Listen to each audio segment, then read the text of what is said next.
Foi Pode ir? mal. Então tá, queria primeiro agradecer aí todo mundo, né?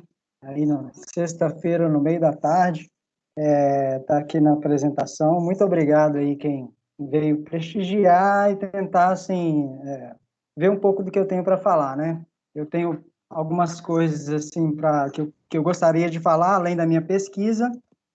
Eu tive esse convite para falar da minha pesquisa, mas eu, eu queria compartilhar aí algumas dessas coisas que me afligem muito, assim, que é como a gente conseguir ter o máximo de impacto possível e ajudar a ciência brasileira o máximo possível no ambiente internacional. Então, é mais ou menos esse o objetivo da apresentação. Eu formei na UFMG, né, como a Emília disse, em 2009. Eu trabalhei na Amazônia um tempo, como geologia de exploração. E em 2013 eu pedi demissão da Vale para seguir esse sonho aí de carreira acadêmica que, embora também fosse apaixonado ainda sou pela exploração, uns amigos da exploração aí, eu assim, optei mesmo pela carreira acadêmica e pedi demissão, fui para os Estados Unidos, e aí começou um pouco desse meu fascínio pela essa vida um pouco internacional, de trocar experiência com pessoas de outros países e tentar trocar o máximo de figurinhas. Eu fui fazer inglês na época, antes de iniciar o mestrado.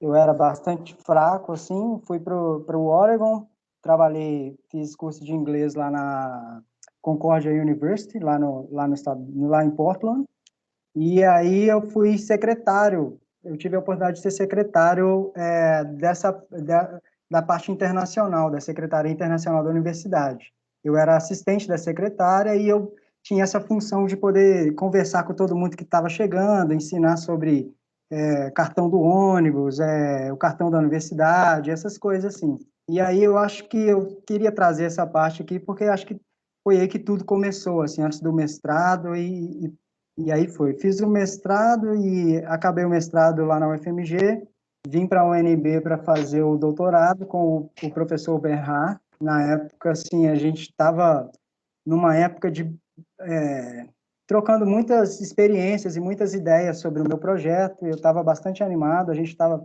ficando bastante unido, assim, né? Uma sintonia bem legal, quando infelizmente ele faleceu. E eu acho que isso também trouxe, a duras penas, trouxe essa necessidade minha de tentar desenvolver uma pesquisa aonde eu não tinha recursos e eu queria trabalhar, eu estou trabalhando com nanogeoquímica, né? Então, assim, exige algum dos equipamentos mais recentes, mais novos, tem pouco no mundo, por exemplo, o meu projeto de fazer nanosims, aí não sei se muita gente conhece, o nanosims tem 20, na época tinha 24 aparelhos desse no mundo apenas. Então, eu precisava, alguma forma, sem dinheiro, conseguir fazer as minhas análises sem sobrecarregar a Emília, já que ela já tinha os projetos dela e os dinheiros de projetos que ela estava ali. Então tá aí o nosso grupo de pesquisa aqui da UNB, é o grupo de pesquisa de metalogênese do pré-cambriano. Tá aí algumas das figuras aí, muita gente aí pelas fotos conhecem aí os professores, né, daqui da UNB, bastante famosos esses que aparecem aí, o Jeremy, o professor Elton, o Gustavo, que é um pouco mais recente aqui, Gustavo Viegas, o Claudinei, a Emília, o Robertinho, e alguns dos alunos aí, a Cláudia, né, o Igor Prachedes, eu, e o Valmir aqui, falei, acho que eu falei todo mundo aí. Deixa eu colocar meu apontador aqui. Então tá, como que começou, né? O início disso tudo. Eu queria trazer um exemplo, essa apresentação vai ser um pouco, não é uma apresentação técnica, né, da minha pesquisa, então eu tentei também jogar um pouco dessas figuras um pouco pessoais, assim, e eu queria trazer uma história aqui do meu primeiro Goldschmidt, que é o maior congresso, né, de geologia, comparando área por áreas, mas é o maior congresso de geoquímica. E eu fui no Goldschmidt a primeira vez em 2018, depois eu vou falar um pouco sobre isso também. E o Goldschmidt, uma coisa me chamou bastante atenção lá. Eu consegui participar de várias apresentações, né, obviamente. Foi lá em Boston. E Eu vi vários brasileiros, vi vários. Eu sempre comparo o Brasil, assim, com os outros países do BRICS, sabe? Que eu acho que mais ou menos a gente deveria estar ali no mesmo patamar deles. E eu tenho uma certeza, assim, já de um tempo. Ontem eu vi o Rodrigo Salles falando na apresentação dele também de exploração, que o brasileiro é o melhor geólogo que existe no mundo. E eu tenho essa certeza de estar falando isso, e a gente precisa mostrar para o mundo que nós somos os melhores mesmo. E lá no Goldschmidt, eu percebi que os brasileiros, tinha alguns brasileiros lá, professores, e os brasileiros, diferentemente de outros desses países, eles eram professores no Brasil. E quando eu entrava numa apresentação, um exemplo de um russo, eu olhava lá, a primeira coisa que a gente vê, depois do título, né, é da onde é aquele cara que está apresentando ali. A gente vê lá o nome lá e eu já vi, esse cara russo aqui, vamos ver onde é que ele é. Será que é Moscou? Tá, não, na verdade, eu olhava lá, ele é professor nos Estados Unidos. Ah, não, outro indiano lá, você olhava a instituição, ele é professor na Alemanha, na Irlanda, e por aí vai. E os brasileiros, assim, a maioria, assim, tirando alguns casos, eram professores no Brasil. E tem vários motivos disso, não é o objetivo da apresentação. Eu posso aqui, por exemplo, dizer que tem relação com a questão da fuga de cérebros, que eu, inclusive, sou contra, né? Muita gente faz doutorado fora, são excelentes alunos fora do Brasil, conheço vários, vocês também conhecem vários, e eles têm que voltar para o Brasil depois que termina o doutorado, e às vezes deixa uma possível vaga de pós-doc, de coordenar um laboratório em outra universidade, vem para o Brasil e a gente não tem assim essa perna do brasileiro lá naquele laboratório que a gente poderia. Então isso no Goldschmidt eu vi e assim isso também talvez começou ali essa minha vontade de tentar fazer uma pesquisa o máximo internacional possível, tentar mostrar o máximo que eu consegui da minha pesquisa para outros países. E é disso que eu vou falar aqui hoje.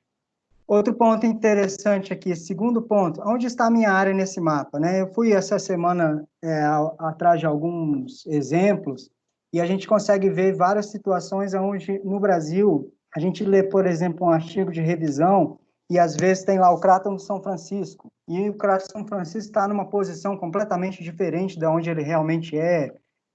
Eu que sou da área de econômica, tenho um depósito mineral está falando sobre depósitos tipo intrusion related, vários depósitos, várias classes de depósitos e, e as áreas no Brasil às vezes não estão tão bem representadas ou eles omitem alguns depósitos e tal. Beleza, isso acho que ajuda a contribuir com a imagem da nossa universidade, pensar um pouco mais quando você estiver escrevendo um artigo, estiver fazendo uma apresentação, um pouco mais assim, quando um gringo, um estrangeiro está lendo o seu trabalho. Então, assim, eu foco um pouco aqui a gente tentar o máximo possível trazer essa atenção para o nosso país, para as nossas universidades, né? Claro, outro tópico aí, tem muitas pessoas aqui nessa sala, e eu que não está aqui, várias, obviamente, ou todos os professores, que não precisariam de talvez algumas dicas, algumas estratégias que eu vou falar aqui, e também apresentaria melhor que eu. Eu estou tentando trazer uma imagem um pouco mais assim de a visão do estudante, né, do pós-graduando, e outra coisa importante é que, apesar da gente estar falando aqui na apresentação toda de foco em mostrar nossa pesquisa de forma internacional, a gente precisa nunca esquecer de atender a demanda científica nacional, né? Jamais. Então, manter e também melhorar o foco aí na divulgação de geologia no país.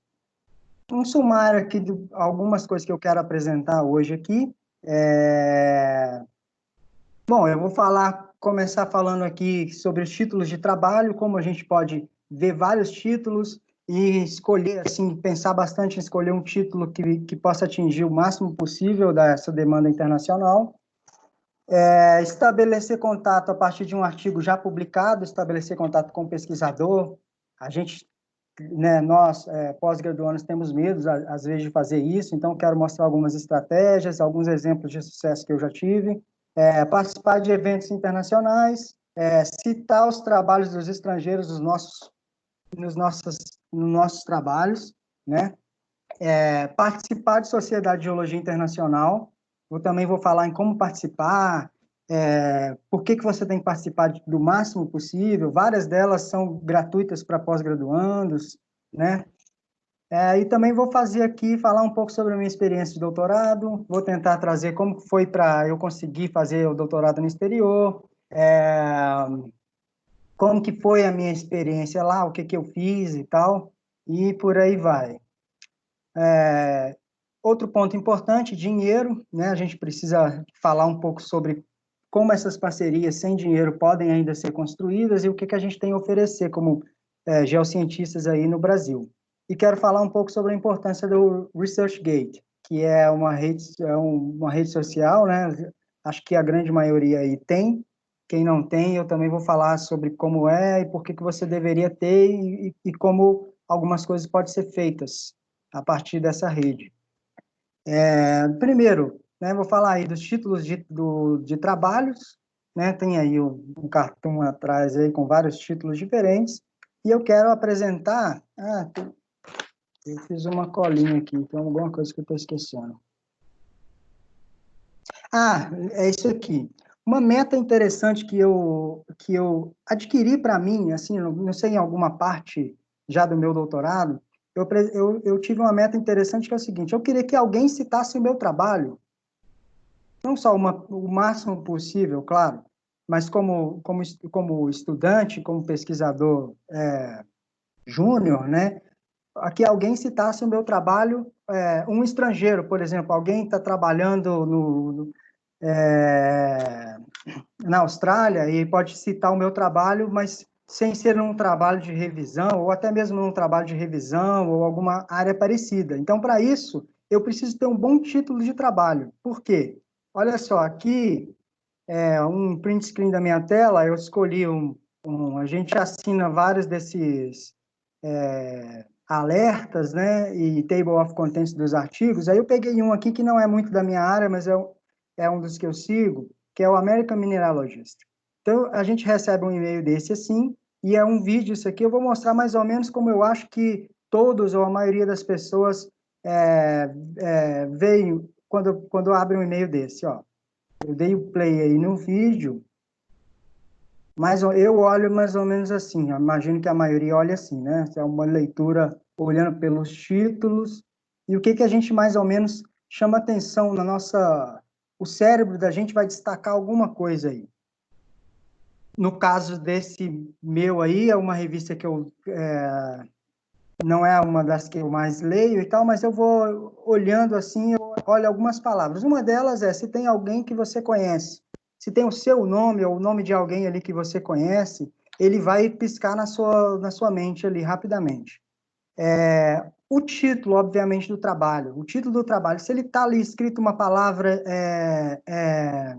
de um nome de uma formação em chinês ou em tcheco, a gente normalmente não vai ler aquilo. A gente vai ver aquela palavra enorme e não vai ler aquilo. A gente vai ler assim, se, por exemplo, eu que sou do ouro orogênico, se eu ver um escritor orogênico aqui, eu vou rapidamente vai fazer um highlight aí, um destaque aí na minha frente, né?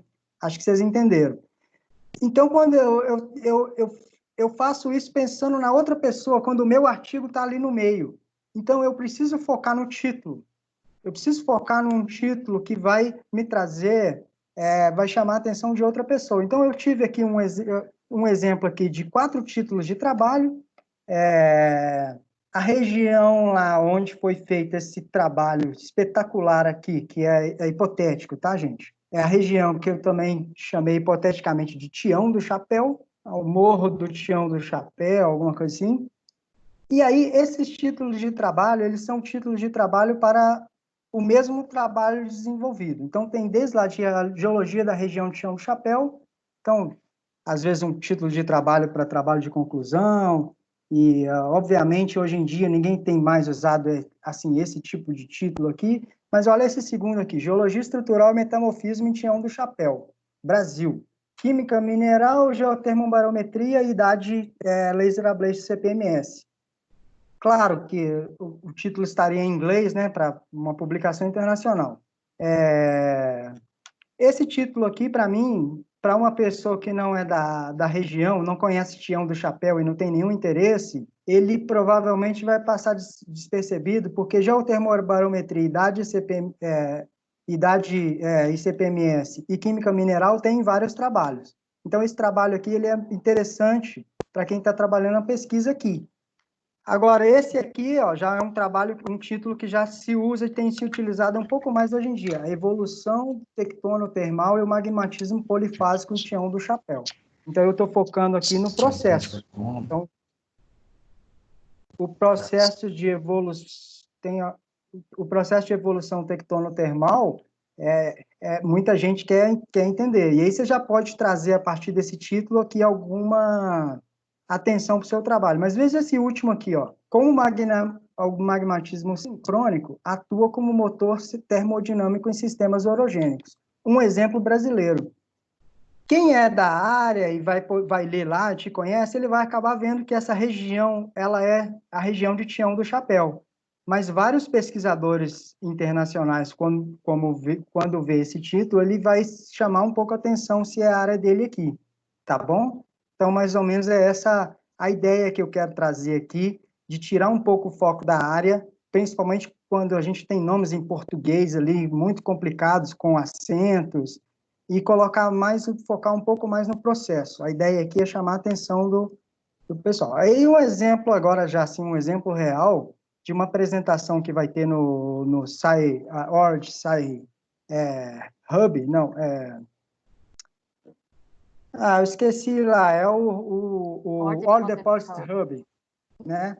Então, é uma apresentação, eu decorei o dia, por exemplo, não é brincadeira, eu sei que é dia 17 de junho, às 13 horas, porque esse título me chamou a atenção. Então, ele fala aqui, né, já vou falar traduzindo aqui, a revisão de depósitos orogênicos através de um modelo ou através de um depósito menos bem conhecido. E aí ele coloca o exemplo lá de onde é. Então, eu não sei o que foi feito nesse trabalho aqui. Eu não sei se foi datação, eu não sei se foi de tudo um pouco aqui, a revisão geral, mas me chamou a atenção. Essa apresentação eu quero ver. Então, assim, não é da minha área e eu quero ver, estou curioso para ver. Beleza, vamos passar aí no segundo tópico, eventos internacionais. Por que é importante participar de eventos internacionais, né? Por vários motivos. Networking, vou falar um pouco aqui. Você vê também um pouco do que está sendo feito fora do Brasil, você tira um pouco o foco da parte de geologia regional, procura apresentação da NASA, né?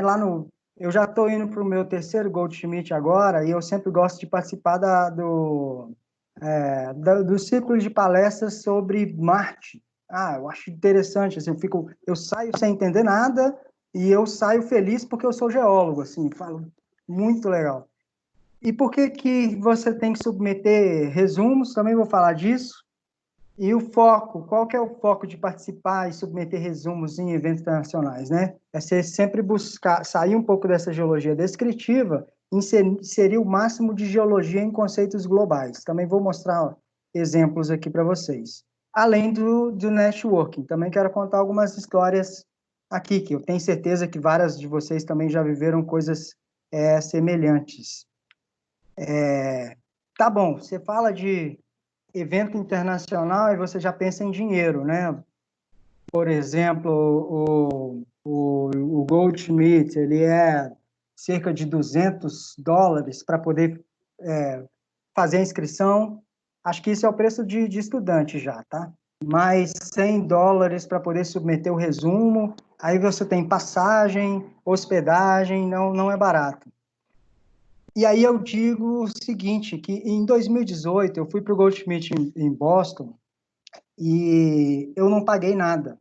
Na verdade, eu não paguei mesmo. Eu submeti o meu resumo lá no evento, tem uma forma, em muitos eventos, que você declara que você é estudante e participa de um processo lá de grants. Então, assim, era um trabalho comum, nada de muito técnicas analíticas nessa área de geoquímica muito boas ou chamativas, era coisa normal mesmo. Apresentei o meu resumo e o evento me deu o resumo, né, esses $100, acho que era 100, 200 da inscrição, e me deu a hospedagem lá. Eu submeti um processo na agência de fomento nossa aqui de Brasília e consegui o dinheiro da passagem para ir para o evento. Então, na verdade, eu não gastei nenhum dinheiro no evento, né?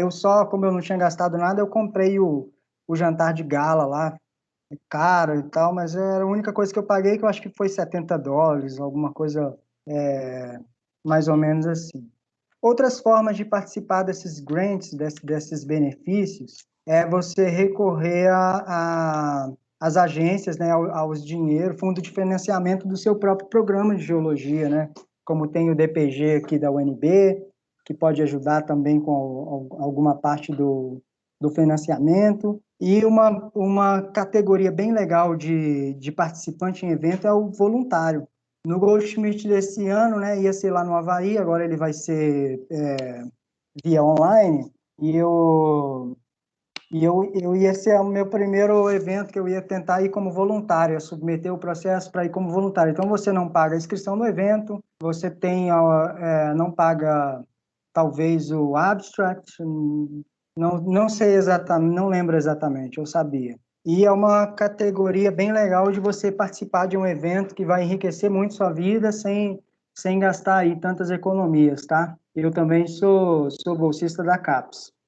Outra modalidade, para quem tem esse privilégio, é buscar a participação na empresa, mostrar para a empresa o que é importante e estar presente lá no caso da empresa, isso aí é moleza para eles.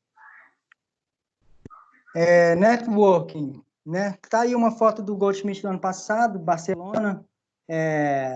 Todo mundo apresenta pôster, mesmo quem faz a apresentação oral, também tem o pôster. É muito legal porque praticamente todos os participantes estavam aí na parte dos pôster, né? Então é um momento bem legal, todo mundo bebendo ali e sempre eu faço propaganda. Mas é um momento legal ali de comer também, de conversar e não deixar para trás. E um exemplo que eu quero trazer aqui, apesar de não ter sido da minha área, e foi no evento de um ano anterior, foi quando eu conheci, por exemplo, o Kent Conde, né? Eu estava lá, fui pegar uma cerveja, eu cheguei lá no stand, e estava ele lá, e a gente está todo mundo de crachá, todo mundo olha o crachá do outro, aí eu vi o crachá, não sabia que era ele, né? Não é ele mais a geotectônica e não é muito a minha área, mas eu usei apresentação, usei conceitos dele, livro dele na graduação, né? E aí me aproximei dele, foi bem interessante esse momento ali. Ele até falou que conhecia o Foucault, eu falei com ele, que legal, você é o Kent Conde, eu te conheço de nome e tal. Agradeci ele, muito simpático, a maioria são bem simpáticos, agradeci ele pela contribuição, geologia, acho importante a gente sempre fazer isso com os professores nossos, sabe? Porque não é fácil a vida deles, e o Kent Conde eu pude fazer um agradecimento quase que em nome ali do Brasil, da UNB, ele pegou o meu crachá assim no meu peito, olhou o meu nome de perto, e aí viu que eu era de Brasília e falou do FUC, e a gente conversou um pouco ali, e isso é bem legal, bem enriquecedor mesmo. Agora, outros dois exemplos que eu quero trazer aqui. Bom, esse exemplo da esquerda aqui, ele mostra uma apresentação que teve ano passado. Eu também não falei, por exemplo, eu sou da Geologia Econômica, né, da SEG Conference do ano passado. Eu também mandei resumo para eles, embora eu não tenha participado do evento por outros motivos. Eu também consegui os grants, assim, era um resumo bem simples, que era reciclagem de alguma coisa que eu tinha já feito no doutorado, que eu já tinha submetido para o Goldschmidt, e eles me deram $650, que me ajudaria bastante com a passagem, e assim, eu fiquei espantado, assim, achei fácil. Eu não usei o dinheiro, obviamente, eu acabei não indo no evento. Aqui está uma apresentação que teve no Goldschmidt do ano passado. E olha esse título aqui, né? Uma visão refinada do evento de aurífero do Mesorquiano. Então, ninguém nem sabe qual área que é. Estava lotada essa apresentação aí.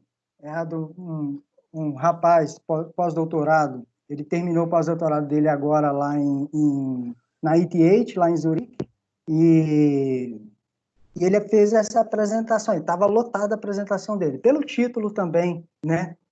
Embora, como eu destaquei, ele era um pós-doc, ele não era, pelo menos para mim, assim, imagino que ele não era assim tão famoso, mas hoje eu já conheço ele, ele tem excelentes publicações.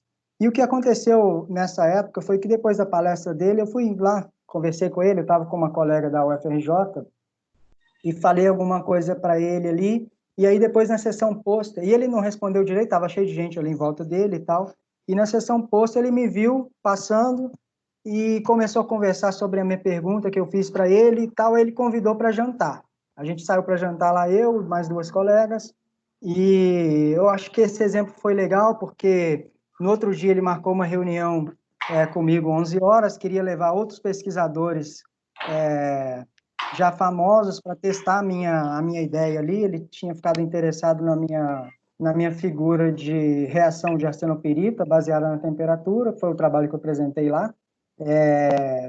Então, ele chamou o Andrew Tompkins, lá da Austrália, e ele queria ali chamar alguns pesquisadores para poder falar daquele trabalho ali. Depois eu descobri que ele era bem interessado porque ele tinha a mesma coisa na área dele. Eu só fui ver isso porque ele publicou um trabalho depois.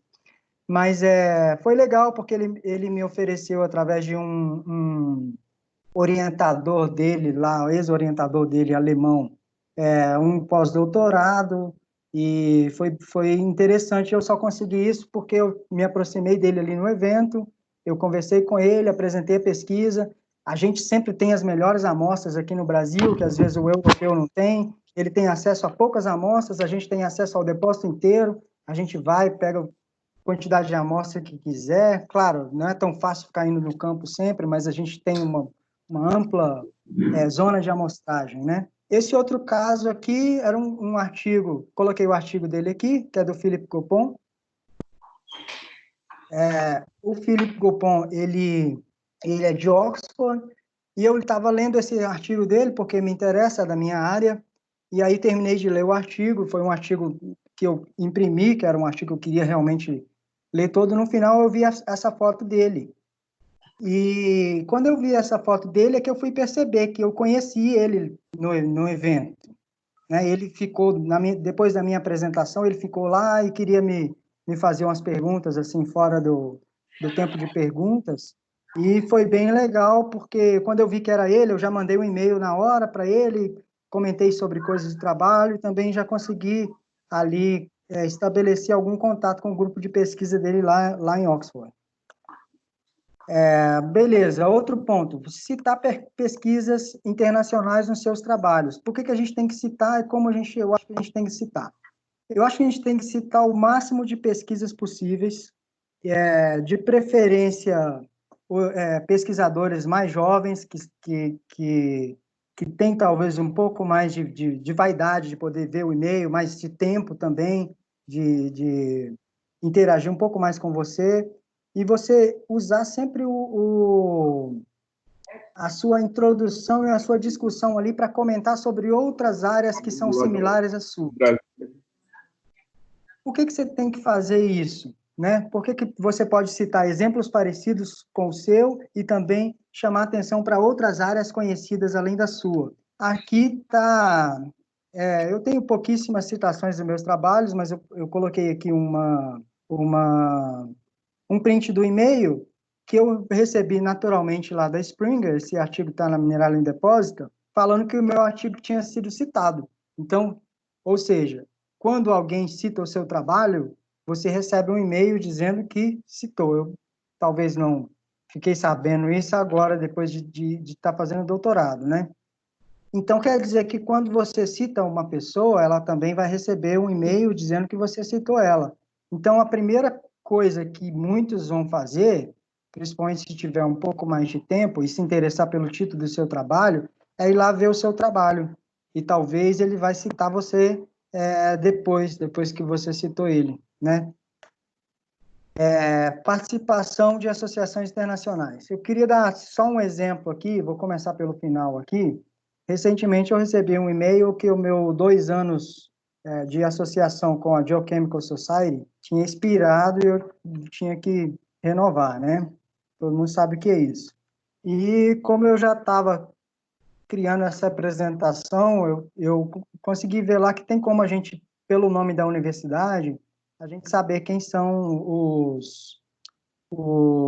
as pessoas que são filiadas, né, à Geochemical Society, no caso. E aí não tinha nenhum aluno, na verdade. E eu me perguntei por quê, já que a primeira vez que você, não sei se mudou isso agora, eu fiquei de checar e, na verdade, eu esqueci, como aluno, como pós-graduando, a primeira vez que você se filia, os 2 primeiros anos é de graça. Então, você já não tem que se filiar, por exemplo, se você for participar de algum evento relacionado à Geochemical Society, né? Então, o que que essas associações internacionais fazem? Elas fazem eventos, obviamente elas financiam pesquisas. Eu que sou também da Society of Economic Geologists, ela todo ano financia pesquisas, raramente os brasileiros ganham. Eu tentei, na verdade, 2 anos e não consegui. Terceiro ano que foi esse, agora eu tentei, eu acho que eu já estava com outro projeto, eu acho que eu tinha grande chance de conseguir já. E, na verdade, eu fui barrado porque eu já ultrapassei o tempo limite para poder pedir, que eu só tenho mais 1 ano de doutorado. Então, eles financiam muita gente aí ao redor do mundo e você pode pedir até US$ 5.000. E eu tenho certeza que outras associações internacionais têm isso também. Então, correr atrás disso. E você, às vezes, fica sabendo disso quando você é membro da sociedade, né? Eles organizam unidades estudantis, no caso da SEG aí também, na SDA, tem sempre os Student Chapters, na Geofísica também, né, que é bem forte, Student Chapters da Geofísica. Tem trabalhos de campo internacionais. Esse ano teria, agora em agosto, um trabalho de campo na África do Sul, organizado pela SEG. Eles iam escolher alunos de país, eles iam escolher 20 alunos de países de baixa e média economia. Ou seja, a gente já não precisaria concorrer contra os países ali da Europa, América do Norte. Então, eu acho que é uma chance boa aí de conseguir, assim, alguns brasileiros, né? Um trabalho de campo com tudo pago pela sociedade lá na África do Sul. E por aí vai. Passar para o próximo. Agora, eu quero falar um pouco sobre a minha experiência aí em outra universidade, né? Tem algumas fotos aí. A gente que é brasileiro e tal, a gente foca nas fotos onde tem neve, né? Então, depois que eu vi isso, ficou tudo branco aí, mas é porque as fotos que chamam mais atenção nossa, tem a parte do verão aí, o campus é muito lindo também. Eles que são de lá gostam muito mais, né? Não fica esse céu aí. E eu cheguei em novembro de 2018 para ficar 1 ano, né? E eu cheguei no início antes de começar o inverno, e já estava esse céu aí desse jeito aí. Eu fui ver o céu de verdade, acho que em fevereiro, mais ou menos, né? Não foi fácil nessa questão. Eu tinha uma sala lá que eu ficava trancado na sala o tempo todo. Lá na Alemanha tem o último andar desse prédio aí, que é o prédio da geologia, é onde ficam os pesquisadores, né? Visitantes e também os pesquisadores que são professores. E eu fiquei muito tempo que eu saí, chegava 10 horas, chegava 9 horas da manhã, estava de noite, porque amanhecia 10 horas, ia embora 5, 6 horas e já estava de noite. Então, bate uma depressão aí. Isso acabou sendo bom, porque eu comecei a bater na porta dos professores, fazer amizade, e eu realmente usava o discurso de eu preciso vir conversar um pouco aqui, 3 horas da tarde, porque eles não fazem tantas pausas, né? Quem aí conhece a Alemanha aí, sabe o que eu estou falando. Eles trabalham menos do que a gente, eu acho. Isso também eu não sabia antes de ir para lá, mas eles são mais focados. Então, eles não fazem tantas pausas assim durante o dia, cafezinho. Mas eu acabei conseguindo fazer isso, que no final, muita gente, assim, de vez em quando, ou pelo menos uma vez por dia, alguém aparecia na minha sala. Todo mundo já sabia que eu precisava um pouco desse contato também. E eu tenho orgulho de ser hoje, estar inscrito como membro do Instituto lá, embora tenha sido aluno de sanduíche, tem aqui um print da tela aí, eu achei muito legal, escrito em alemão, e eu tive uma convivência lá excelente, né? Uma coisa que foi legal também foi que eu pedi para participar de trabalho de campo, principalmente no final dessa época aí de inverno, e aí eu tive uma ideia de poder fazer campo, eu precisava fazer campo. Eu tinha feito algumas coisas, tinha ido para os Alpes, mas tudo por conta própria, né? E aí eu consegui fazer diversos campos, visitei vários depósitos, fui com professores, turmas de graduação, todo mundo da alemão mesmo. E isso é uma coisa muito de nós, assim, brasileiros, né? Brasileiro, a gente tem que se orgulhar demais por ser brasileiro. Todo mundo gosta da gente, assim. O estilo que a gente tem, não precisa fazer nada, assim. O, o fato da gente ser brasileiro e conversar, e a gente é querido, assim. Isso foi muito legal. Vivi isso também lá nos Estados Unidos. Eu falei sobre o trabalho lá de secretário, né, que eu tive. E depois que eu fiquei amigo lá da secretária que me contratou, e ela falou que tinha tido um aluno brasileiro duas vezes antes de mim, duas ocasiões antes de mim, a pessoa era brasileira e eles falaram que isso foi muito positivo, assim, que o brasileiro, ele, mesmo sem ter um nível de inglês tão bom, ter o sotaque bem carregado, ele tem esse trânsito legal com o mundo inteiro, assim. Isso na Alemanha foi bem legal. Tá aí uma foto de um trabalho de campo que eu fiz, né, no sul da Alemanha, no centro da Alemanha, uma mina de cobre. Aqui está uma outra mina de cobre que é de uma... Achei bem bonita, subterrânea essa mina aqui, perto de Berlim. Ali tem uma linha ali, que tem uma camada ali que eles chamam de Kupferschiefer, que é uma camada bem fina, assim, rica em cobre, né? Tá aí a foto da... Outra coisa interessante, eu quis colocar essa foto por causa dessa placa aqui. Isso aqui é a biblioteca lá da Universidade de Würzburg, que é lá onde eu estava. E essa foto mostrando que a universidade está comemorando 400 anos, né? Então, a gente entende também que eles estão mais tempo fazendo ciência, né? Estão há mais tempo produzindo. Por exemplo, essa Universidade de Würzburg, embora não seja uma universidade muito grande lá na Alemanha, tem 14 prêmios Nobel. Então, assim, o Brasil inteiro ainda não teve, e uma universidade já tem 14 prêmios Nobel. Obviamente, tem o inventor do raio-x, eu acho que passou por lá, tem séculos atrás, né? Mas é por isso que eu coloquei isso aí. Eu participei também desse grupo aqui. Isso aqui é um print também de uma matéria que apareceu a gente lá. Isso é o grupo de cientistas estrangeiros da universidade lá. Também, embora tem só uma pequena parte do grupo, ele não contempla mais de 30, 40 pessoas, mas gente do mundo inteiro. E eu participei, era reunião toda quarta-feira, a gente se encontrava, alguém apresentava, eu também pude apresentar temas de geologia do Brasil, e foi uma experiência fantástica também. Ajudei, inclusive, a organizar algumas dessas atividades, assim, me envolvi bastante com a pessoa, né, que é encarregada desse grupo aí.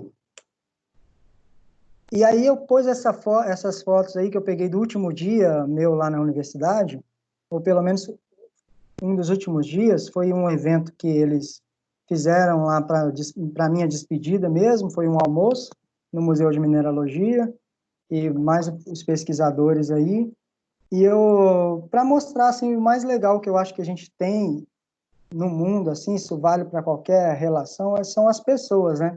Eu falei isso lá no meu último discurso, que assim, que eles me perguntaram o que você mais gostou aqui, né? E eu disse que as pessoas, assim. E recentemente eu assisti um show do Milton Nascimento, uma apresentação, cantor. Eu gosto também dele, além do Rander. O Milton Nascimento, ele disse que quando tem uma paisagem e tem uma pessoa na paisagem, que ele olha para a pessoa, né? Eu achei legal e eu pensei que eu sou um pouco assim também. E para a geologia, assim, a gente acho que tem que ver muitas pessoas, assim, se você vê uma pessoa martelando um afloramento, olhar para a pessoa, embora a gente tenha uma tendência de olhar para o afloramento, né? E essas relações são bem legais. Tá aí uma foto do almoço lá. Só destacar que esse aqui é o meu orientador lá, tenho conversa com ele semanal, assim, às vezes quase diária, dependendo da semana, me acolheu muito bem, e várias dessas dicas que eu tenho, inclusive de títulos de artigo, tudo partiu dele. Quando eu entreguei para ele a primeira versão do meu artigo que eu escrevi lá, era sobre um depósito de ouro no Brasil, e ele falou assim, mas eu sou austríaco, trabalho em outras áreas, e nem sou realmente dos depósitos de ouro orogênico, mas por que eu quero ler seu artigo? Até como seu orientador, o que me faz ler seu artigo? Isso ele falou depois que ele leu um resumo ali. E eu tive que reescrever o artigo pensando nisso, em fazer ele querer ler o meu artigo. E, obviamente, depois ele ainda deu várias dicas e reescreveu comigo algumas partes, focado muito na introdução, e foi legal isso. Então, é uma pergunta também que a gente tem que se fazer, assim, que vai fazer alguém querer ler o seu trabalho, né? Então, o que é preciso fazer doutorado fora? Né? Tanto sanduíche como doutorado pleno, né? O doutorado inteiro fora. Talvez o doutorado pleno fora agora ele esteja até mais favorável. Talvez ele sempre tenha estado também, porque a gente está vivendo aí períodos nebulosos, né? De corte de verbas nacionais, embora ainda tenha alguma coisa acontecendo, tem diminuído a cada tempo, né? Em algumas universidades, e por exemplo lá na Alemanha, eu senti que tem muita coisa acontecendo ainda. E vários países, com certeza, têm vários projetos, né, de doutorado pleno para você fazer. E como fazer isso, né? Primeiro, você tem que ter um nível básico assim, de inglês, de conversação, só para você conseguir se virar mesmo. Muitas vezes você vai precisar do TOEFL, que ele é um pouco bicho-papão mesmo. Não é esse TOEFL, muitas vezes, que a gente faz ali na UNB, que é o TOEFL que é aceito em órgãos aqui do Brasil, que é o TOEFL ITP, né? Tem aquele TOEFL que precisa conversação. Infelizmente, ele é pago e é o IBT. Aí ele vai ser aceito em outra universidade também. Você precisa do inglês, você precisa de uma agência de fomento, que muitas vezes, se você não quer fazer o seu próprio. Você tem duas formas de fazer sua pesquisa. Ou é um projeto já existente e tem um grupo de pesquisa que está procurando alguém para compor ali, já existe o projeto, então você vai aplicar lá o projeto e vai ser selecionado. Ou você tem o seu próprio projeto, aí já é um pouco mais difícil, porque você precisa convencer alguém a escrever um projeto na outra universidade e angariar ali recursos para a sua pesquisa, né? Embora eu também acho que isso não é difícil, na medida que você vai criando esses vínculos aí com institutos de pesquisa de fora, tá? Primeiro ano, né? Você tem que estar no primeiro ano do doutorado, tudo resolvido.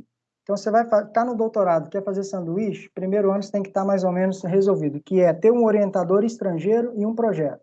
Seja esse o projeto seu, ou seja esse o projeto lá do instituto. Talvez isso aí é o maior gargalo, porque a gente às vezes deixa para fazer em cima da hora. A gente quer ver o edital pronto, tá tudo ali para a gente começar a se preparar. E normalmente não dá certo.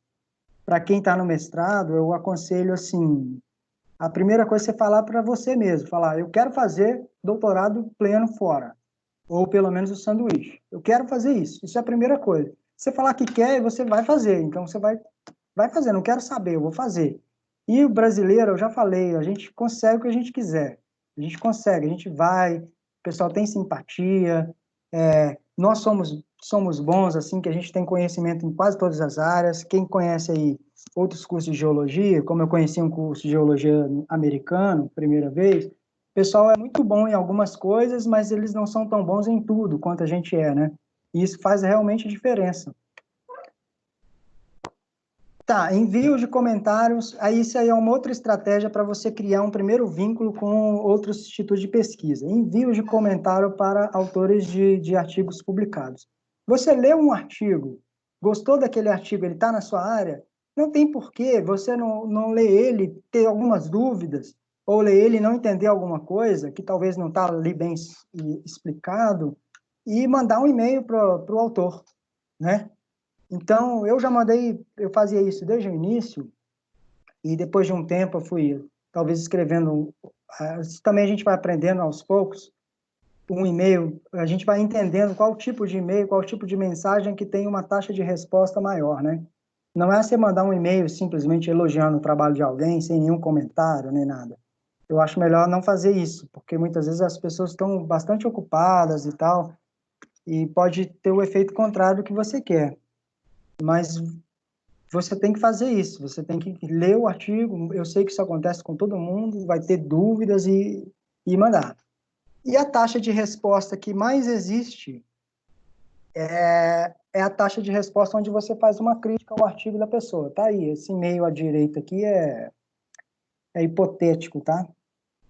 Então você lê o artigo. Tá vendo aqui, ó? Esse é um artigo qualquer que eu peguei agora, fiz uma foto. Tem um e-mail do autor aqui, todo mundo sabe disso. O e-mail do autor não está aqui à toa. Está aqui para você mandar. Se não quiser, se não fosse para mandar, não estava o e-mail aqui. Então, você leu esse artigo aqui, pensou, ou então você nem pensou muito. Você quer fazer ter um contato com esse cara aqui, ó, o Neil Phillips, que é famosíssimo, né? Você quer estabelecer algum contato com ele ali? Faz uma crítica, lê o artigo, não é crítica de xingar, não, é crítica de fazer uma crítica boa do trabalho, perguntar por quê, falar que você acha que essa parte talvez não tenha ficado bem explicada, falar que talvez na sua área a sua amostra não daria tão certo. Aí no final você sempre vai apresentar o que, que você faz e mostrar alguma coisa para eles ali. E eu adotei essa estratégia no início do doutorado, e esse é um dos exemplos que eu tenho. O que eu faço hoje é trabalho com nanogeoquímica, né? E eu principalmente escrevi o meu projeto de doutorado para mexer com nanosims, EBSD, e entender qual que é a relação da deformação plástica no release, ou no retention, no liberação ou na retenção dos elementos, né? Dos traços, dos elementos traços, principalmente o ouro. E esse cara aqui fez o primeiro trabalho, que é esse trabalho aqui, ó, sobre essa relação da deformação com a liberação ou a retenção de ouro. E ele mostrou que, dependendo do ângulo do sigma 1, né, dependendo de como que a deformação ou que as tensões impactam no cristal, ele vai liberar o ouro ou não. Se for, no caso dele aqui, perpendicular ao eixo C da arsenopirita, o eixo C está aqui, não vai acontecer nada com a arsenopirita. Mas se você coloca um eixo oblíquo, aí você vai começar a deformar de uma medida que você vai favorecer essa liberação. Esse artigo, para mim, foi legal demais, porque eu escrevi o meu projeto de doutorado baseado nesse artigo, que, por acaso, tinha sido enviado pela Emília, que eu nem conhecia ainda, para o Bernard, e o Bernard me encaminhou. E aí foi a primeira vez que eu tinha visto ali ó, o nome da Emília, que virou minha orientadora depois, e o Bernard me mandou esse artigo, porque era coisa que eu já estava falando um pouco com ele, e eu escrevi meu projeto baseado nele. E depois ele publicou um outro artigo, tirando aqui da nanoescala e colocando numa escala macro, e mostrou que aonde essa zona de cisalhamento, que é esse preto aqui, fica com um ângulo diferente com relação ao sigma 1 aqui, a cenopirita vai liberar mais ouro e aquela parte ali vai ser mais enriquecida. Aí eu precisava ter um contato com esse Denis Forgerosa aqui. Eu já tinha mandado uma mensagem para ele, e ele respondeu muito, mais ou menos, isso foi antes do meu doutorado. E aí eu li esse trabalho dessa moça aqui. Ela também foi uma pessoa que não me respondeu, mas depois eu fiz amizade. Hoje eu sou um pouco amigo da Ana Rogovitz. Ela está na Áustria, né? Isso foi bom também nesse artigo. E aí eu peguei esse artigo aqui, que tem, na verdade, conclusões diferentes desse artigo aqui, e peguei esse artigo, anexei no e-mail e mandei para esse cara aqui. Falei, olha só, eu estou com um pouco de dúvida, porque esse artigo aqui está falando coisa diferente e tal. O que você acha desse artigo aqui? O que você tem? Porque você não apresentou essa outra hipótese do seu caso. Quando eu falei isso, no outro dia ele me respondeu um e-mail. E aí foi bem legal, porque a gente começou ali, ele me mandou umas outras pesquisas dele, um artigo dele que tinha acabado de sair, que é um artigo também bem importante na Geoscience Frontiers, e eu estabeleci um contato aqui com o Dennis Forgehouse e juntamente aqui o chefe dele, que é o Steven Redding, né, lá de Perth. E foi extremamente positivo isso para mim, ter enviado essa crítica, porque depois disso eu apresentei minhas amostras para o Dennis Forgerhouse, falei com ele no e-mail, e ele fez o que eu queria desde o primeiro e-mail que eu respondi, mandei para ele. Ele fez as minhas análises. Ele ficou interessado, ele viu que realmente fazia sentido o que eu podia estar falando ali, e para ele talvez não seria tão difícil como para a gente, fez as minhas primeiras análises de EBSD e os meus primeiros mapas composicionais, né? E tá aí alguns deles aí, nenhum disso aí ainda está publicado, mas não tem nome de nada aí e tal. Essa parte de baixo aqui vai sair no artigo que eu estou tentando escrever aí. Esse ano eu peguei minhas amostras, um outro exemplo, eu tinha já conseguido também na Alemanha fazer, em outra universidade, fazer ICP-MS, em uma escala um pouco maior, para conseguir fazer vários pontos assim, perfil, isso são arsenopiritas em diferentes orientações, e para mim, se essas arsenopiritas dessem resultado diferente, já que elas são claramente sincrônicas e têm mais ou menos o mesmo tamanho, ou seja, em questão de fluido hidrotermal, elas têm que responder mais ou menos a mesma coisa, em questões de remobilização, e aí eu fiz essas análises aqui e mostrou aqui, o laranjado aqui é dessa arsenopirita aqui, ó, vertical, e o verde é dessa horizontal. Então está mostrando que tem realmente um pouco de enriquecimento no centro dessa arsenopirita aqui e enriquecimento nas bordas dessa arsenopirita aqui. E é uma amostra extremamente legal, que é do depósito de Goiás aqui, a amostra do Claudinei. Eu falo que é a melhor amostra com arsenopirita do mundo, porque na mesma amostra eu tenho o que o Denis não tinha. Quando ele publicou o artigo dele, que era na mesma amostra, ele tem essas duas orientações, né? E eu consegui, enviei outro exemplo aqui, eu enviei a descrição desses resultados, depois que eu li esse artigo aqui, que saiu no finalzinho do ano passado, ali dia 30 de dezembro, mais ou menos, e dia 1º de janeiro, né, eu recebi a resposta desse autor aqui, que era, dessa autora aqui, né, a Blandine Gossiol, que era, na verdade, um e-mail do orientador dela, Daniel Contac, lá de Laurentia, comentando algumas coisas e pediu também, falou que poderiam fazer as análises para mim lá de mapas de CPMS. E eu achei bem legal que eu já consegui ali ter esses dois grupos de pesquisa, principalmente, envolvidos aí no meu projeto e projetos futuros também, se der tempo. Deixa eu só ver meu horário aqui. Tá, tô acabando já. Parcerias e com outras instituições, né? Sem dinheiro, o que a gente vai fazer? O que a gente pode ter de parceria com esse pessoal, né? Análise feita por eles, já mostrei alguns casos aí, apoio nas interpretações dos dados, muitos também gostam de responder perguntas, né? Você manda uma pergunta, principalmente se você já teve algum contato e em alguma interpretação que você está com dúvida, e também já chama a atenção da pessoa para o seu trabalho, ele vai lembrar de você depois. Trabalho de campo em conjunto, se você está num lugar, você pode fazer, ou você pode convidar eles através do orientador, ou através do seu departamento de geologia, né, para alguns campos, com certeza eles vão ficar felizes, o Brasil tem uma geologia legal, então isso também é uma coisa que a gente pode oferecer, e participação em publicações, obviamente. E eles ganham mais o quê, né? Assim, em uma frase, acesso ao dos melhores laboratórios do mundo, a nossa geologia. E eles têm curiosidade, com certeza, o Brasil tem de tudo, né?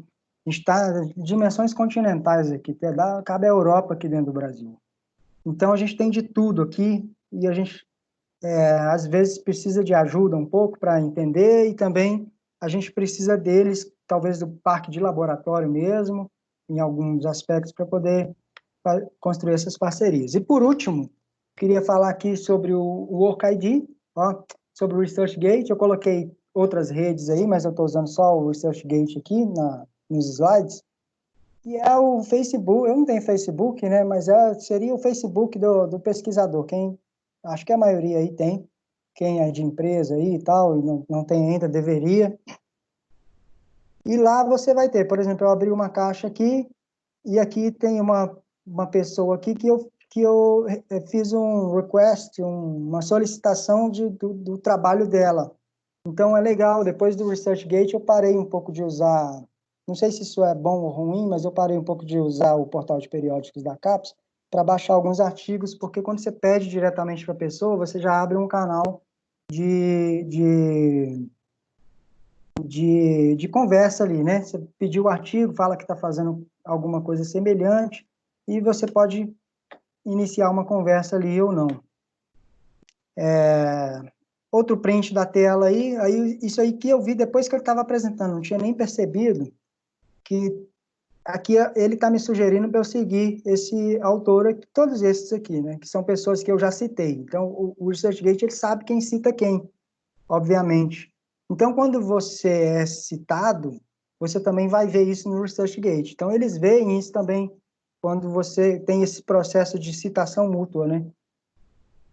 É a forma de ficar conhecido. Então, para finalizar aí, né, eu queria dizer que o estudante de pós-graduação, ele já tem essas pressões psicológicas, a gente na academia, de maneira geral, né, tem essas pressões.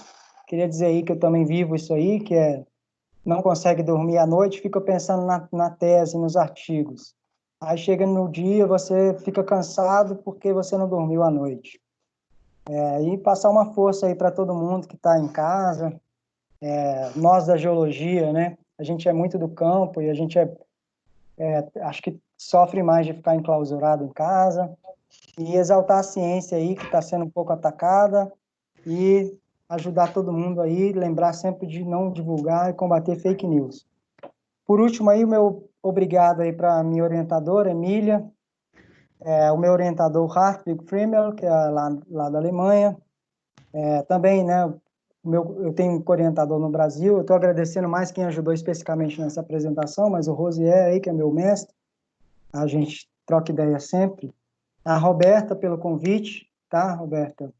Pelo convite aí como coordenadora e parabenizar pela iniciativa, já como coordenadora aí, de estar deixando a gente um pouco não tão longe assim da universidade. Agradecer os alunos aí, quem foi o foco maior da pesquisa, né? Todo mundo aí, nós estamos juntos. E vários outros aí que, indireto ou diretamente, me ajudou com algumas perguntas que eu fiz, o Elton, o Fabrício Cachito, outros aí. Obrigado, gente.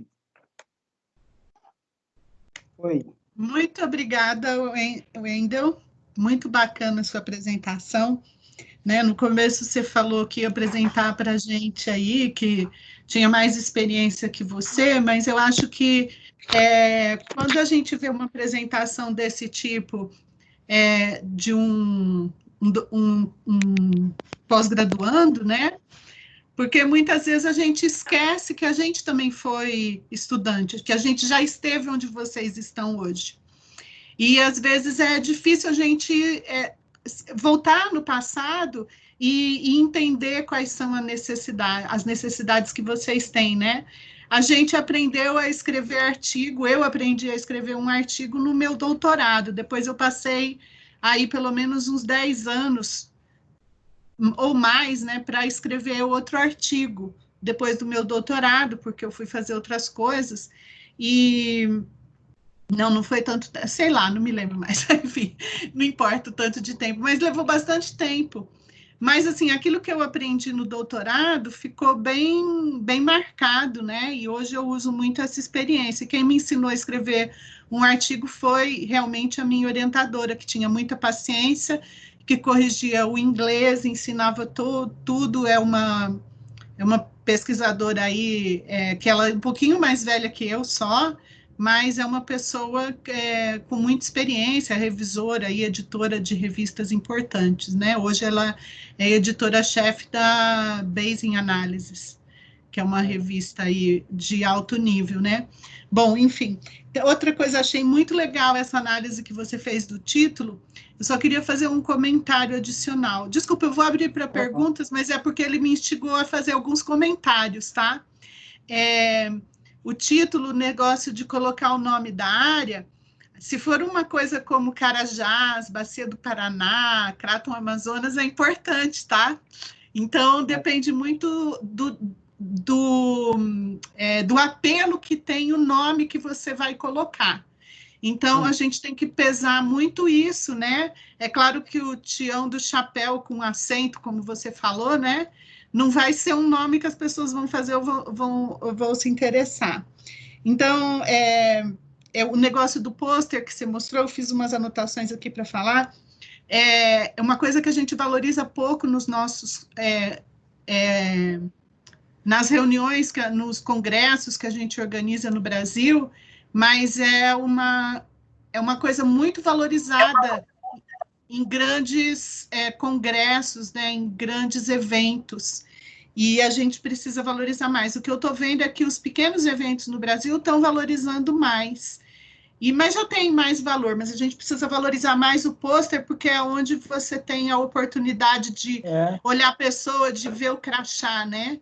E outra coisa que eu falo sempre é colocar, que eles fazem isso lá fora, é colocar o nome das pessoas grande, porque a gente precisa enxergar o nome da pessoa para saber com quem a gente está falando, porque às vezes a gente conhece aquela pessoa e precisa ver o nome para saber. Você não usar mais o periódico Os CAPs é ruim, tá? Porque a gente Eu tem que sempre fiz usar... propaganda, eu tenho um vídeo na CAPES falando sobre o portal de periódicos e tal. Eu sempre, até já tive umas brigas por quem usa Sci-Hub e tal, entendeu? Mas eu Então, tenho um pouco disso mesmo. Porque a gente precisa acessar para mostrar para a CAPES que a gente precisa para ela continuar pagando, tá? É muito importante. E nem sempre as pessoas do ResearchGate respondem também, tá? Eu tinha um artigo que é do JDR, que a gente não tem no periódicos CAPES, e eu tinha ele em papel e eu queria digital para mandar para um colega, e eu pedi para o autor, mas ele nunca me respondeu. Então, nem sempre, né, as pessoas vão responder. E outra coisa que você falou que eu acho muito importante, e que também eu tenho uma experiência própria para compartilhar, é sobre o inglês, tá? Quando eu terminei a minha graduação, eu não sabia inglês. Eu sempre tive muita dificuldade, não gostava, tinha uma barreira muito grande. E quando eu entrei no mestrado, eu tomei a decisão que eu ia aprender inglês, então eu investi, tá? Eu era bolsista, eu não tinha muito dinheiro, morava no Rio, eu já era casada, né? E assim, não tinha dinheiro também, vivia a mesma situação que vocês, estudantes, vivem hoje, mas eu investi parte da minha bolsa para aprender inglês. Primeiro eu comecei a fazer um curso, na época eu fiz o Brasas, porque me falaram que era rápido e tal, e aí eu vi que eu não estava tendo progresso do jeito que eu queria, então eu passei a fazer aulas particulares, tá? Eu tinha pelo menos 2 vezes por semana aula particular, não era barato, era caro, mas eu investi porque depois, quando eu fui fazer doutorado pleno na Inglaterra, eu cheguei lá, eu não conseguia falar, eu tinha medo, e aí eu comecei a ter que falar, claro, né? E um dia, a primeira vez que eu fui no pub, depois de uma palestra com a minha orientadora, ela falou que era para eu tomar uma cerveja todo dia antes de ir para a universidade, porque eu tinha perdido a inibição. E aí ela falou, você fala super bem, você fica inibida com vergonha. E isso foi um incentivo para eu passar, mas foi um investimento, eu tive que vencer uma barreira que eu tinha, tá? Meu inglês ainda é com um sotaque muito forte, quando eu vou falar de novo eu tenho as minhas dificuldades, tá? Então, é uma coisa que a gente realmente precisa investir se a gente quiser trabalhar na carreira. Então, foi só algumas complementações aí. Muito obrigada. Eu acho que deve ter sido bem recebido aí pelo pessoal que está assistindo, especialmente os pós-graduandos. Então, eu queria abrir para perguntas. Então, vocês podem abrir o microfone e tentar falar, mandar pelo chat, levantar a mão. Fiquem à vontade.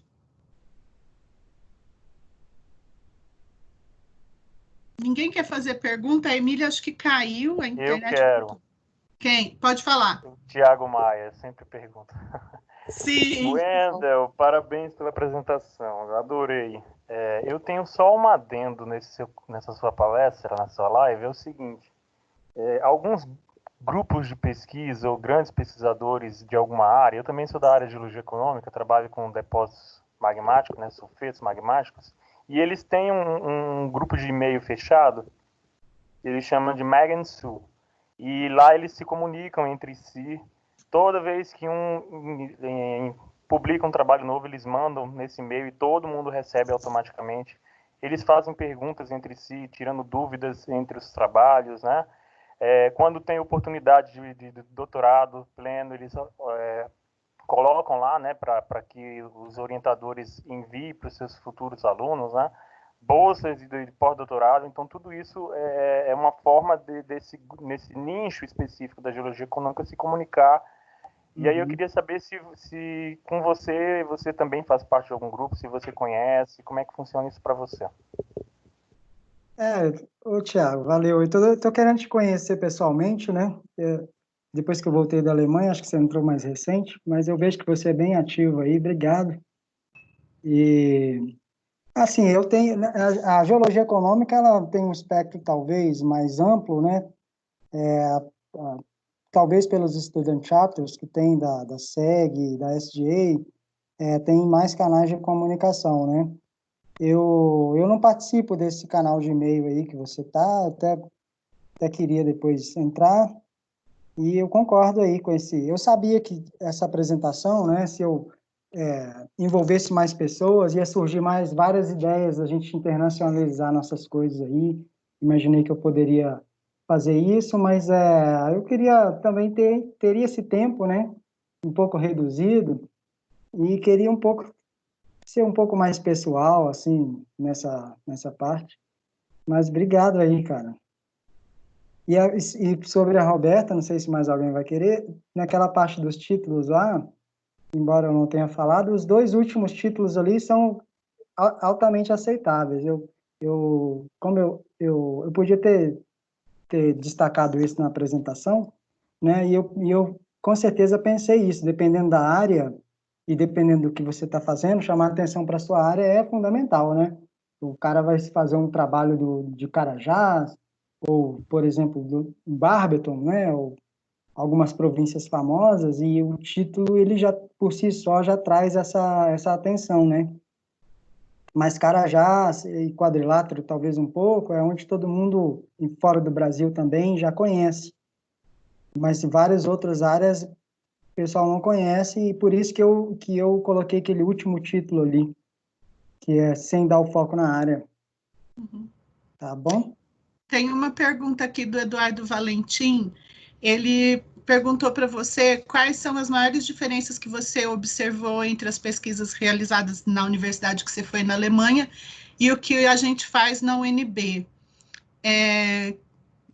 Se você trouxe ideias legais que poderiam ser melhor aplicadas ainda no nosso programa. Sei. Ele é fera, esse menino. Eu gostei da pergunta. É o seguinte, eu também achei que eu fosse estar numa universidade que tudo seria melhor e tal, só que eu saí da UNB, né? A UNB, e agradeço a oportunidade de poder falar isso, né? Eu sou fã número 1, assim, acho que eu achei um lugar bem legal aqui na UNB, embora eu também esteja apaixonado pela UFMG, mas o que a gente tem feito aqui, a qualidade das nossas pesquisas, ela é alta, ela é muito boa. A Alemanha tem um status muito bom, tem uma visibilidade maior, né? Quando você tem um artigo de outro país, quando é um pesquisador de outro país, mas o que eles têm lá, na verdade, é o que a gente tem aqui. Obviamente, eles têm alguns centros de pesquisa na Alemanha que têm equipamentos utilizados na geologia que a gente não tem. Por exemplo, o NanoSIMS, que eu disse, né? Tinha 24 no mundo, e desses 24 que existem no mundo inteiro, 5 ficam na Alemanha. E eu fui para a Alemanha também para tentar fazer análise nesses laboratórios, e de graça, e eu não consegui.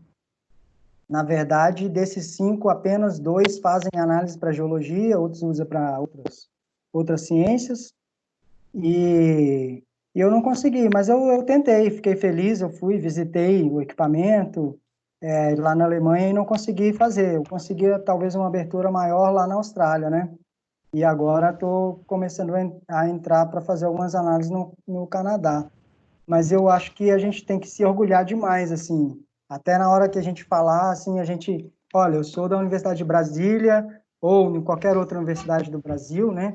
E eu estou aqui, quero fazer, legal, nós não temos esse equipamento aqui não, mas Eles devem ter também vários, Eduardo, vários bons exemplos de pesquisadores brasileiros, professores e tal, que com certeza fazem parte aí da comunidade científica internacional. Para a gente estudante, às vezes, a gente não entra nisso. E, às vezes, o orientador, ele não vai dar também todo esse passo a passo para a gente. A gente tem que ser... A gente é a nossa pesquisa, não é? A gente não é auxiliar do orientador, né? E o orientador, na maioria das vezes, ele deixa essa abertura para a gente ter nossos próprios contatos. E foi legal, foi muito bom lá na Alemanha, mas como eu falei, eu gostei até mais de ter conhecido pessoas novas do que exatamente da universidade, que é linda também, que tem bastante recurso, né? Lá eles têm mais recursos, sim, com certeza tem. Eu posso depois te falar para você, porque eu sempre comparava os recursos da universidade com os de Brasília, porque lá tem a mesma quantidade de alunos do que tem na UNB, então seria mais ou menos esperado que fosse mais ou menos o mesmo orçamento, e o orçamento de lá é umas 5 vezes maior em pesquisa. Então, fora assim, que eles não divulgam, por exemplo, conta de água e luz, então não tá nesse valor, então deve ser bem maior, né? Tem várias pessoas querendo perguntar. O Valmir... Deixa eu... A Emília quer falar alguma coisa? Desculpa, Wendel, minha conexão caiu aqui. Não, na realidade é porque eu vou ter uma outra reunião agora agendada na sequência. Eu queria te dar mais uma vez os parabéns. Eu acho que você retratou muito bem. A gente já tinha conversado, né, sobre a sua palestra e quando você me procurou, né, a gente bateu um papo a respeito. E eu acho que você foi muito direto, muito objetivo, acho que contribuiu bastante aí para os seus colegas, então eu queria te dar os parabéns. Vou pedir licença, desculpa, gente, mas é porque, enfim, né, uma coisa atrás da outra aqui, tá? Mas parabéns, tá, Wendel? Eu acho que, enfim, né, os pupilos são do coração. Obrigado a você, chefe. Então, eu vou abrir primeiro para o Valmir, depois tem o Lucas e o Rander. O Rander primeiro, tá? Então, Valmir. Ok. Wendel, estão me vendo bem? Não, só a testa.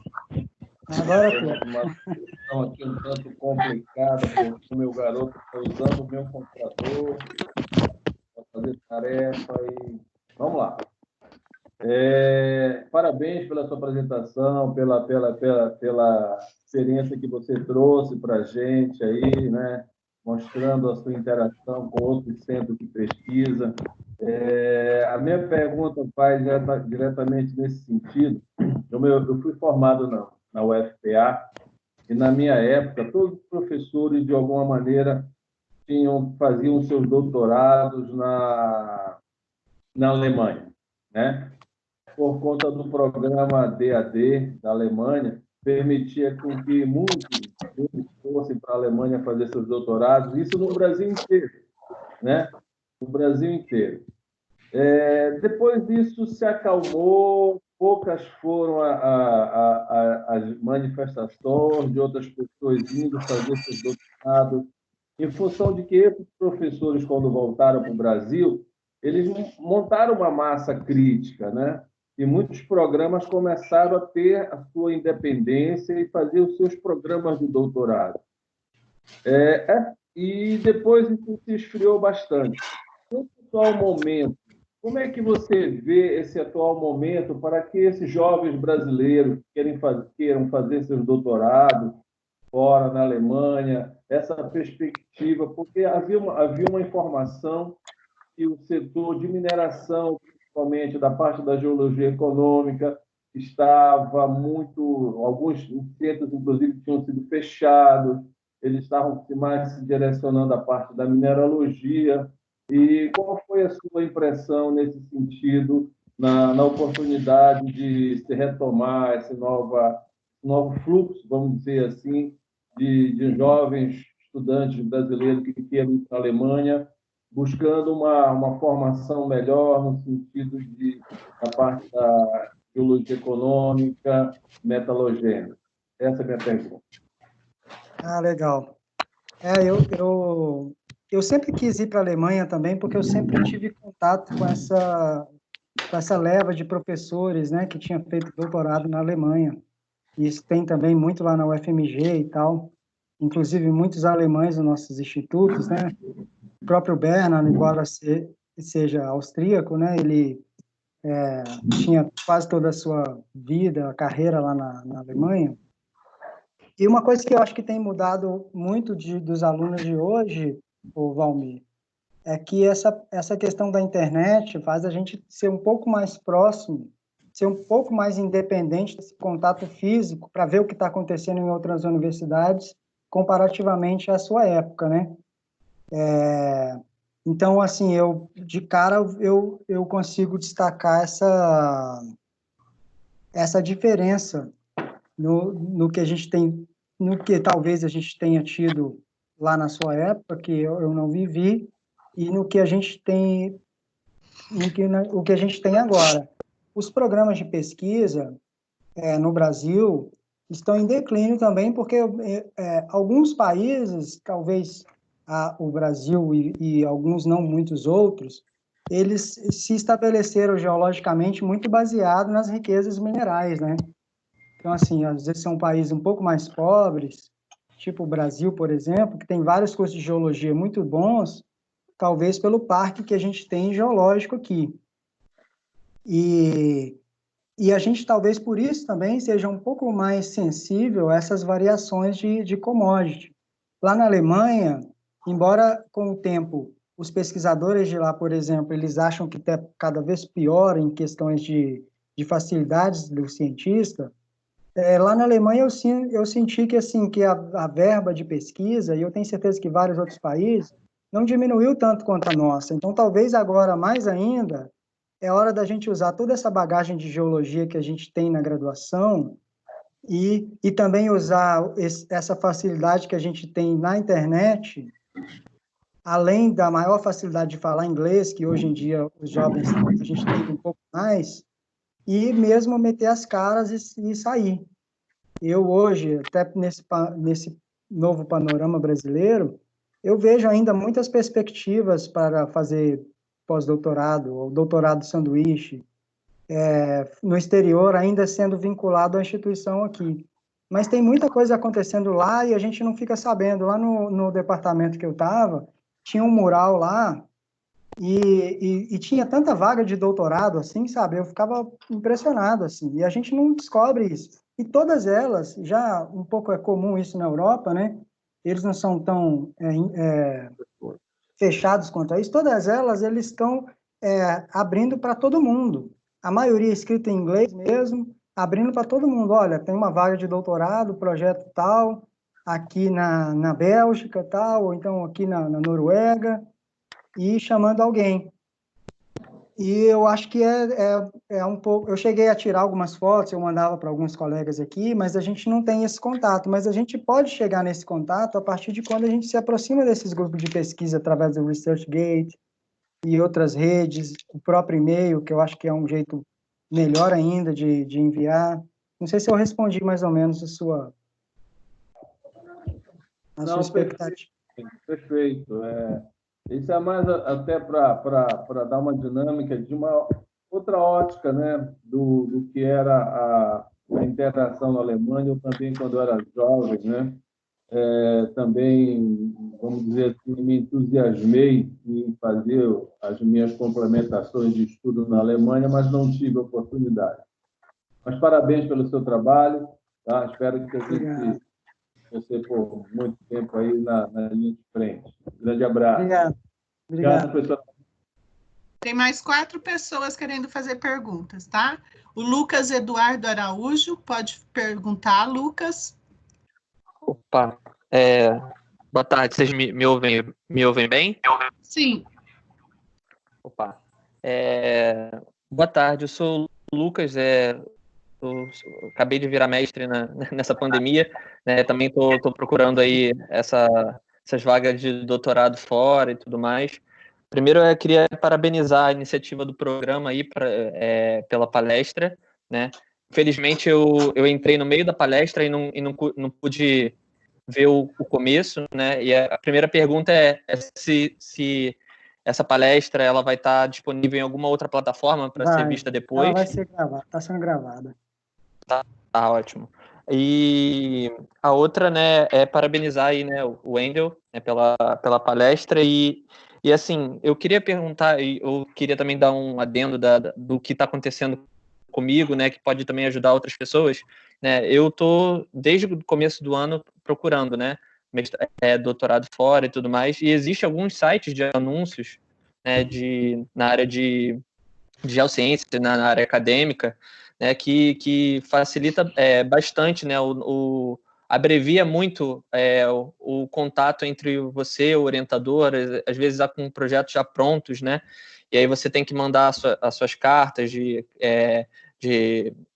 cover letters, né, carta de intenção e tudo mais, né, e isso daí, assim, eu pude fazer algumas vezes, já tive alguns retornos positivos, teve coisas que não teve retorno, né, mas eu não sei qual que é a sua experiência com relação a isso, Wendel. Queria que você falasse, né, sobre isso, né, e parabéns aí, cara. Eu gostaria de ver o começo da sua apresentação, porque vai ajudar bastante. Ah, sei. Legal.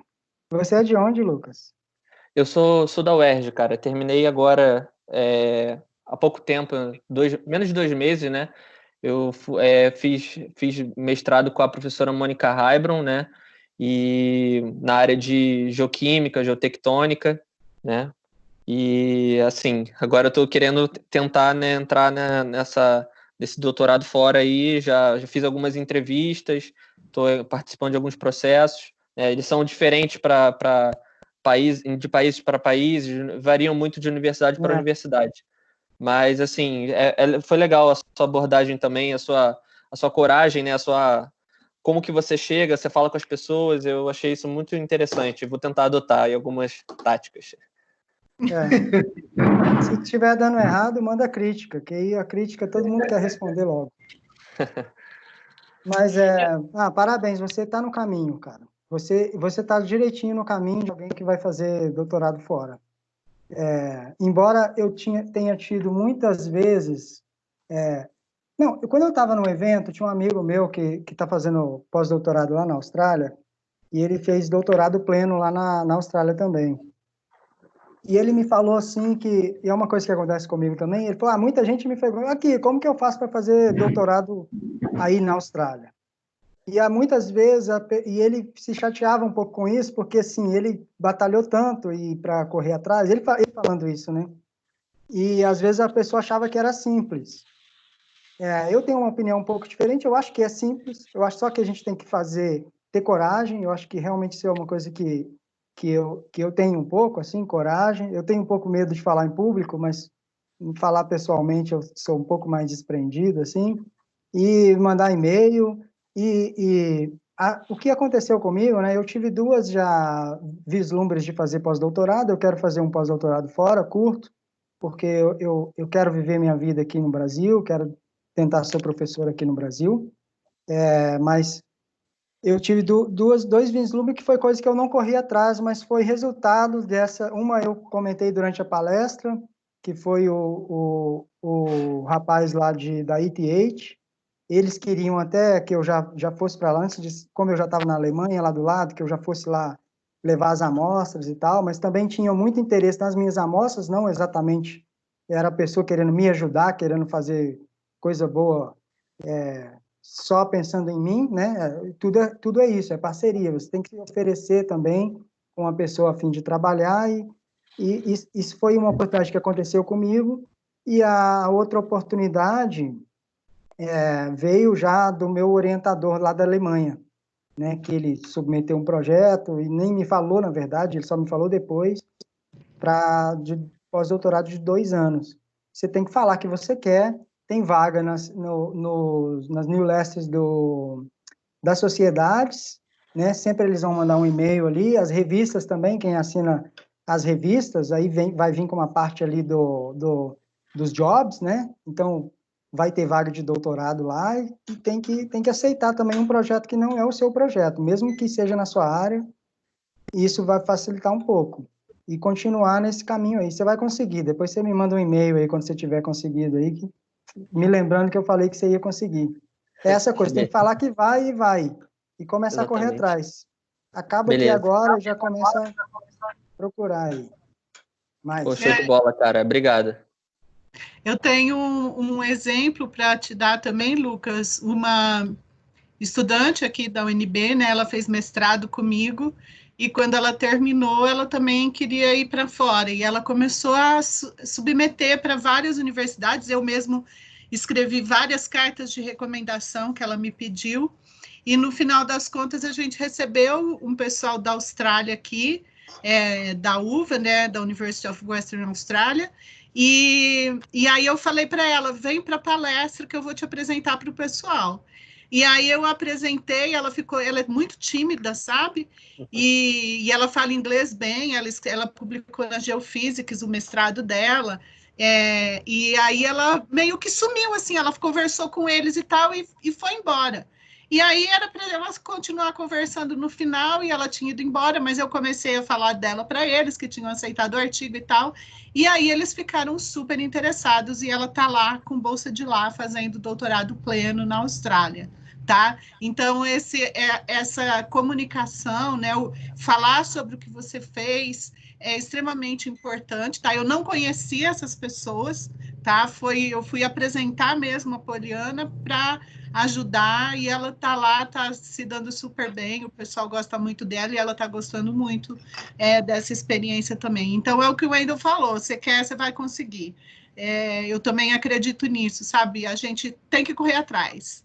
O Wendel falou, é fácil? Você tem que ter persistência, você tem que realmente querer, e aí você consegue aquilo que você quer, tá? Obrigada, viu, Lucas, pela participação. Obrigado a vocês. O Rander agora também quer fazer uma pergunta. Vocês estão me ouvindo? Sim.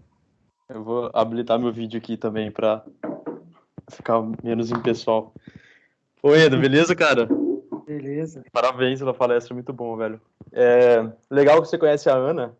A Ana, ela trabalha muito com a MSD, né? Ela tem um trabalho de deformação de mármore que eu usei muito no meu mestrado. Eu acho que eu li aquele artigo umas 10 vezes para tentar entender. Velho, eu queria te fazer uma pergunta bem simples, na verdade, bem rápido. Você acha, com sua experiência lá fora, né? Na Alemanha, você acha que os pesquisadores júniores lá, os mestrandos, doutorandos, eles já entram na pesquisa mais bem preparados com relação à estrutura de uma pesquisa, ou à estrutura de um artigo científico, sabe? Sabendo fazer uma introdução, justificativa, já colocar as hipóteses lá na introdução, tudo bonitinho, ou você acha que eles, na verdade, são mais ou menos igual a gente aqui?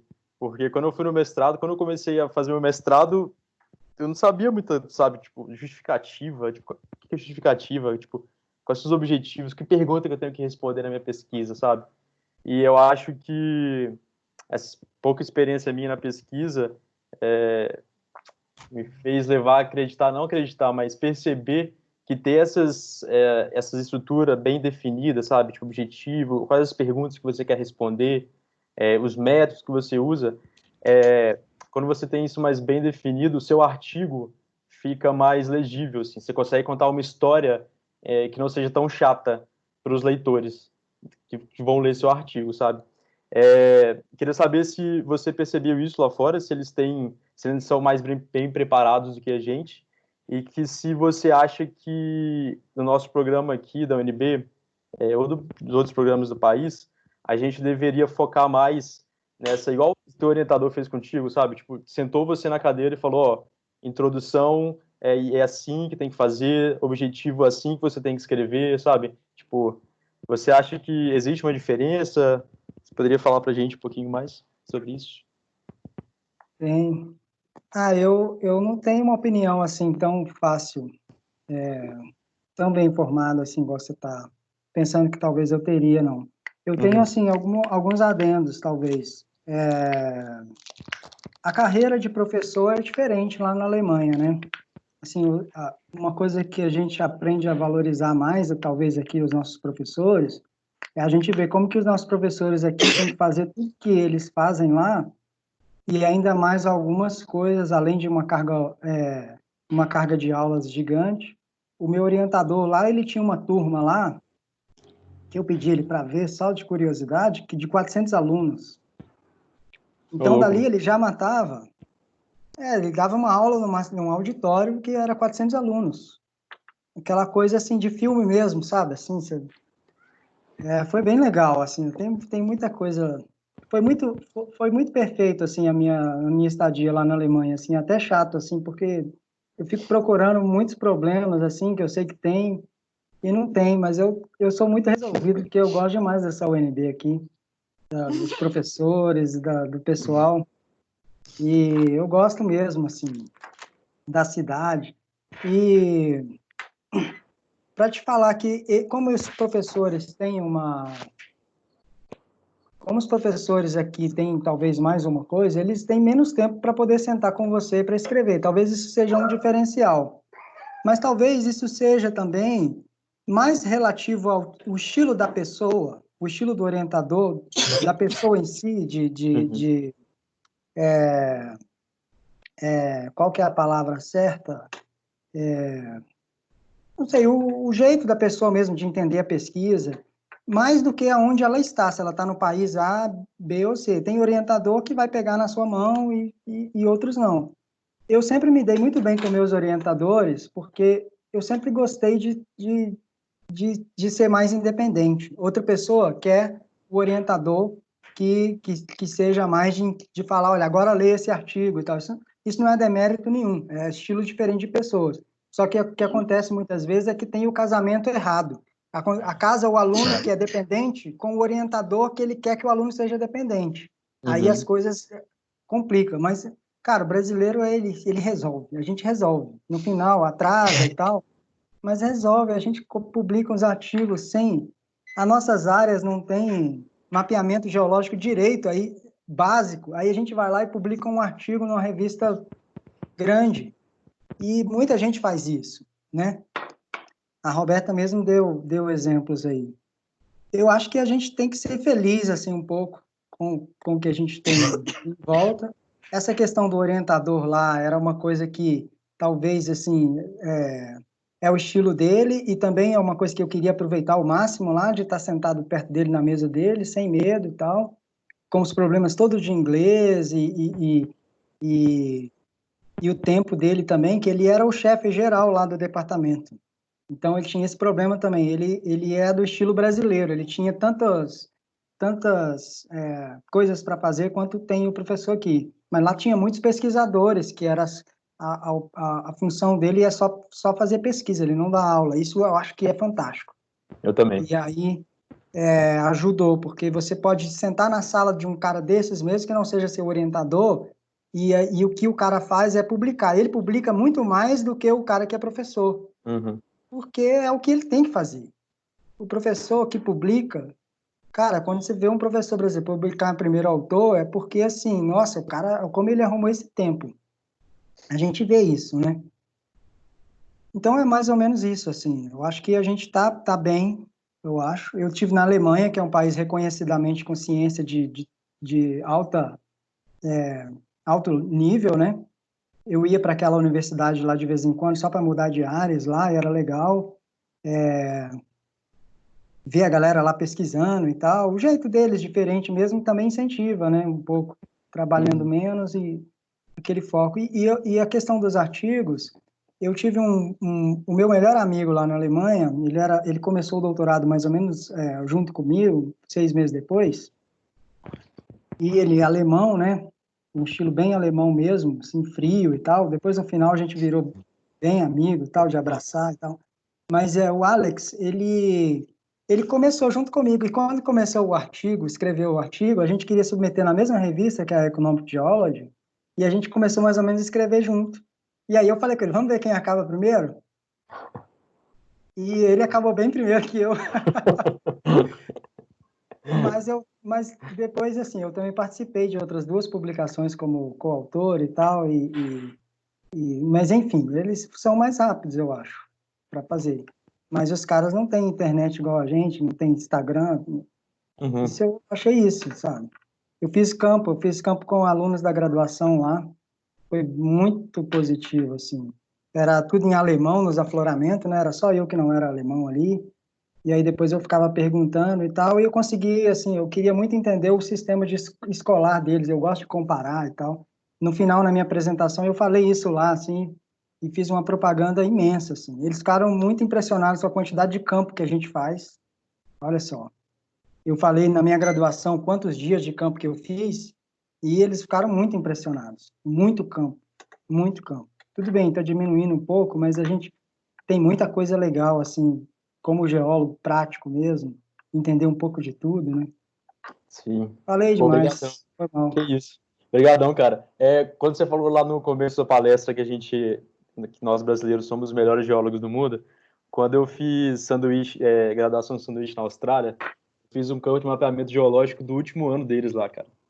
E assim, no campo, tipo, como tinha uns 5 brasileiros na turma e uns 20 australianos, o professor colocou cada brasileiro no grupo só australiano, sabe?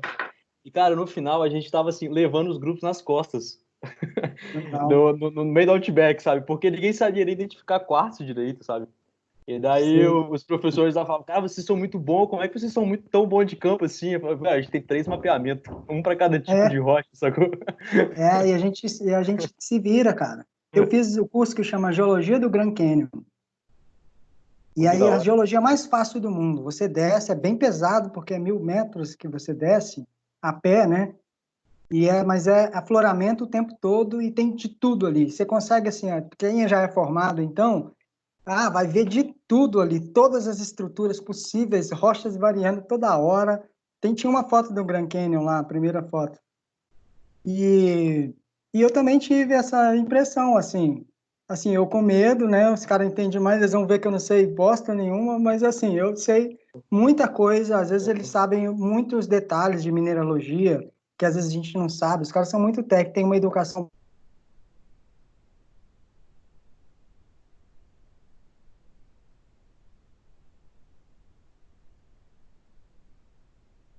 Ver isso, sabe?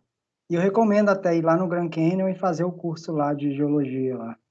Ainda Quando o tem dólar mais baixar. duas perguntas e eu preciso participar de uma Obrigado. outra live daqui a pouco. O Wendel quer fazer uma pergunta. É outro Wendel? Desculpa aí interrompê-los. Wendel? Vou embora. Wendel? Não era eu, não. Então a Verônica. O microfone deles estão desabilitados, eu tô vendo aqui, ó. Vocês têm que habilitar o microfone para falar, viu? A Verônica e o Wendel. Mas eu não consigo habilitar, eles que têm que Não, habilitar. exato, são eles que têm que habilitar. As próximas eu vou responder sem devagar muito. Oi? Oi, Verônica. Oi, peraí, tá habilitando aqui. Deixa eu ver se vai dar certo. Tá me ouvindo bem? Sim, pode falar. Tá. Então, é só uma pergunta. Meu nome é Verônica, eu sou da pós-graduação da UFRN, estou no mestrado, estou para qualificar agora no meio do ano, se eu conseguir, com essa situação toda que a gente está vivendo, né? E eu tenho a intenção de fazer o mestrado fora. E eu queria saber, assim, da relevância, assim, a relevância real, assim, de ter artigos publicados, assim, de ter um bom currículo no processo seletivo do doutorado, né, de um doutorado fora. Qual que é o peso, assim, tanto de ter uma quantidade boa de artigos e a qualidade desses artigos também. E o que seria um currículo bom, assim, para tentar, e o peso dessas boas publicações, assim, ou realmente o processo é mais ter o contato e o orientador te aceitar, ou essa parte das publicações mesmo? Sei. Excelente pergunta, assim. Eu acho que é um pouco de tudo, sabe? Isso vai depender de onde que você está entrando. O que acontece, pelo menos na Alemanha e nos Estados Unidos, na Áustria também, que eu tive um pouco de contato, é que é muito pessoal quando o pesquisador ele vai receber você, é muito pessoal, assim, não existe esse concurso que a gente tem às vezes aqui para entrar no doutorado. O cara gostou de você ali, ele vai te aceitar e pronto, você tá dentro. Não vai ter um edital, muitas vezes, para entradas repentinas, entradas definidas, né? Então, isso vai depender do orientador. Às vezes, ele vai sentir mais confiança se ele tiver uma boa cover letter, né? Tiver algum brasileiro, alguém que você conhece te indicando, alguém que realmente trabalhou com você. Isso eu acho que ele valoriza demais, dependendo da pessoa. E aí, só uma apariçãozinha rápida aqui. E aí é isso. Eu acho que vai ser um pouco de tudo. Não acho que ninguém espera que um mestre tenha vários artigos publicados, tá? Se você tiver um artigo publicado, é maravilhoso, tá? Ninguém vai esperar isso. E lá fora, em muitos países, não tem mestrado como a gente tem aqui no Brasil, mestrado acadêmico, né? O mestrado é profissionalizante e o doutorado que é acadêmico. Então, você ter um artigo é uma coisa fantástica. O que o Wendel falou, as suas relações interpessoais, quando eu fui para o doutorado, eu fui fazer doutorado pleno, claro, já tem mais de 20 anos isso, né? Mas, enfim, a minha orientadora me aceitou porque eu tinha feito um curso com um professor do Lamont, de Nova York, dos Estados Unidos, e ela perguntou, como estava no meu currículo que eu tinha feito esse curso, ela perguntou para ele como que eu tinha sido, e ele recomendou, e ela falou que isso pesou muito. Então, uma recomendação, eu acho que é muito importante lá fora, mais do que aqui no Brasil, tá? Aqui a gente não tem muito isso, mas lá fora eles levam isso muito a sério. Então, o que vai levar muito em consideração são as suas notas, e é uma boa carta de recomendação, tá? Então, escolha bem quem vai fazer sua recomendação quando te pedirem, porque vão pedir, tá? Eu tenho já meus modelinhos lá, eu não dou carta de recomendação para quem eu não conheço.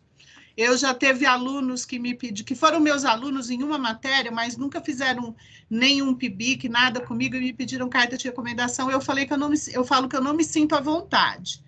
Então eu dou carta de recomendação para quem eu realmente trabalhou comigo e eu possa falar além do que uma coisa de sala de aula. Então, isso é muito importante. Às vezes os alunos pedem para mim, porque como eu morei fora, acham que eu sei inglês e tal.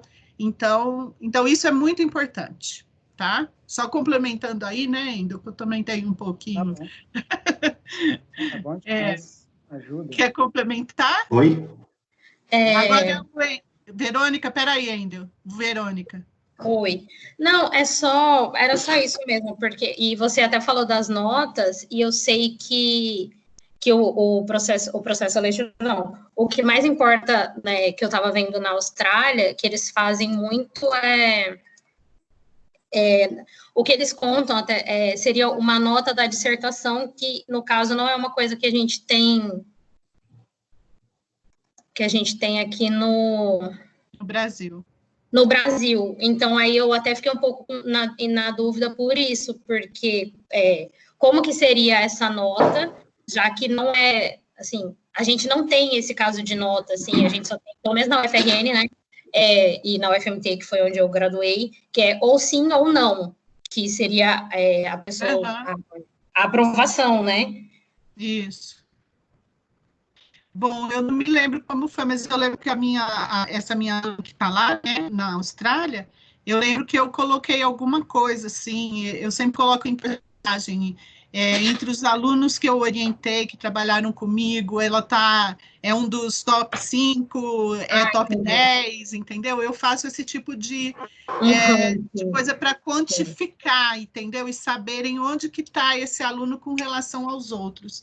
Então, isso é uma coisa importante que a gente precisa saber também fazer para poder ajudar quem está querendo ir para fora. Então, isso eu lembro que tinha alguma questão quanto a isso, e eu fiz um tipo de avaliação, tá? Mas isso é uma coisa importante, sim. Entendi. Obrigada Tá bom, pela obrigada. participação, Verônica. Obrigada a vocês. Valeu. Endel, Oi, agora ele oi, tá. Endel.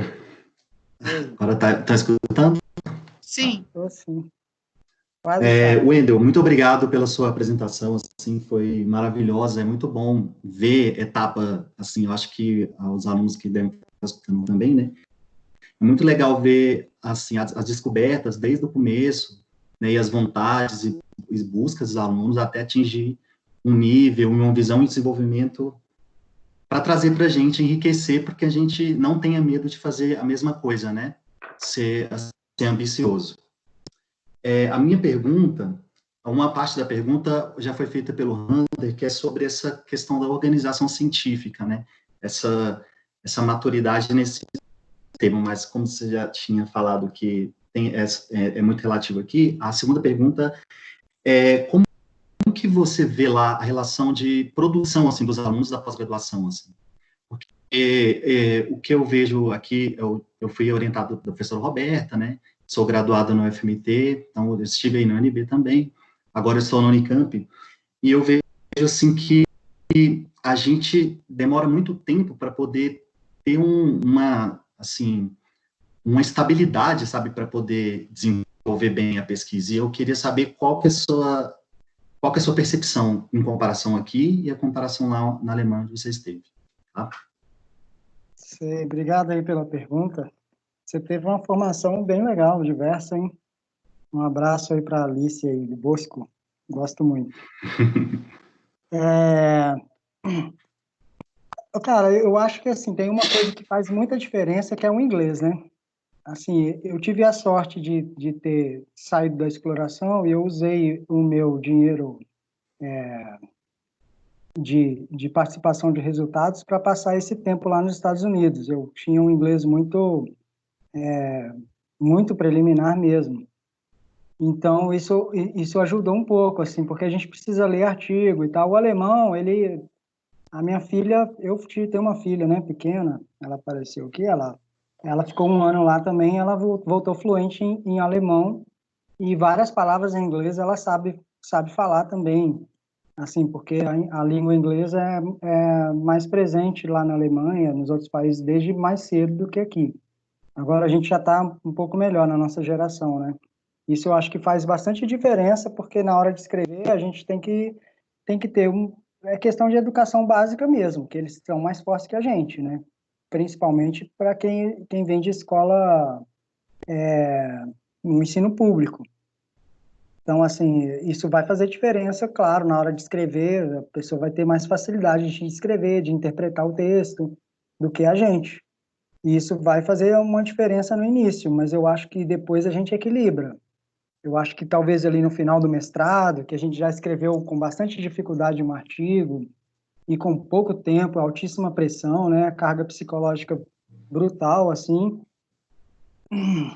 e eu acho que a gente consegue estar no nível deles, eu acho, em questão de capacidade intelectual mesmo. Talvez não em formação, mas em capacidade intelectual.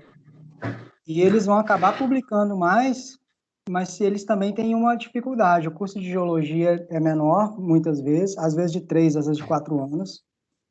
E eles muitas vezes entram na academia direto no doutorado. Então, o primeiro artigo deles é no doutorado. Então, a gente já chega no doutorado com mestrado, embora demore mais, a gente chega mais velho, a gente tem a vantagem de chegar mais maduro, né? No caso, eu até tenho uma idade mais avançada do que a média normal do que os estudantes de pós, isso ajuda um pouco também, não tem como... mas não tem problema, a gente recupera isso aí. Eu acho que a gente, o tempo todo eu falei isso, assim, ó, a gente tem que pensar grande, a gente tem que querer grande e a gente tem que, entendeu? Tem que ser orgulhoso mesmo do que a gente fez e do que a gente quer. E foi esse, assim, o objetivo, sabe? Um dia eu quero fazer uma apresentação técnica sobre o meu doutorado mesmo, mas não aqui, talvez na UNB depois, e quem for da UNB aí eu sinto muito orgulho também da minha pesquisa, do que eu consegui correr atrás, sabe? E é legal, tem uns conceitos novos, alguns... Enfim, cara, é isso, eu acho que só querendo passar um incentivo aí, não sei, não consegui responder tão bem. Só Maravilha, maravilha. um complemento aí no que o Wendel respondeu sobre a sua pergunta, em termos de estabilidade, pelo menos a minha experiência na Inglaterra, que já é um pouco antiga, mas eu acredito que não mudou muito, a estabilidade lá é muito mais difícil do que aqui, tá? Lá, muitas vezes, eles fazem a universidade com empréstimo, porque os pais param de dar suporte. Então, e não é param de dar suporte porque não tem, não, é porque é uma filosofia muito diferente da nossa, a nossa sociedade é muito paternalista. E lá, o pós-doc, tem gente que faz pós-doc a vida inteira, sabe? Porque pós-doc lá é assim, o cara corre atrás de um projeto, ele arruma dinheiro para financiar a pesquisa e o salário dele. Ele só tem que arrumar um lugar na universidade que receba. Então, não é igual aqui, que o pós-doc é financiado pelo governo, vinculado à pós-graduação. Não, lá o cara que corre atrás e ele precisa ter uma universidade que aceite ele lá, e a universidade não paga nada para ele que traz dinheiro para a universidade. Então, e lá tem muito menos emprego fixo do que aqui, na universidade, tá? Muita gente não é como a gente aqui, né? Lá o cara tem que fazer muito pós-doc para ser um professor efetivo, diferente daqui, que muitas vezes a gente termina um doutorado e já é professor efetivo. Então, a instabilidade muitas vezes é maior, só que tem uma sociedade onde a vida é mais tranquila do que aqui também, né? Porque aqui a gente tem umas dificuldades muito grandes, né? Que o governo, a gente não tem infraestrutura nenhuma, saúde, né? Coisas do governo. Então, isso dificulta muito a nossa vida, tá? Eu fui bolsista de doutorado na Inglaterra, e apesar de ter uma bolsa limitada, eu recebi a Bolsa do Brasil, para você ter ideia, a Bolsa do CNPq era muito melhor do que a Bolsa de lá, tinha uma vida muito tranquila, e assim, porque a vida lá é mais tranquila do que aqui, eu não sei explicar exatamente o que é, sabe? Então, era bem mais fácil, mas não por causa de estabilidade. Então, é uma coisa que a gente, às vezes, tem a estabilidade é mais política, de como é a vida lá. Bom, a gente não... então, você quer falar mais alguma coisa? Mais alguma pergunta? Não, só parabenizar o Wendel pela palestra e pela resposta também. Professora, parabéns também pela iniciativa, muito, muito bom.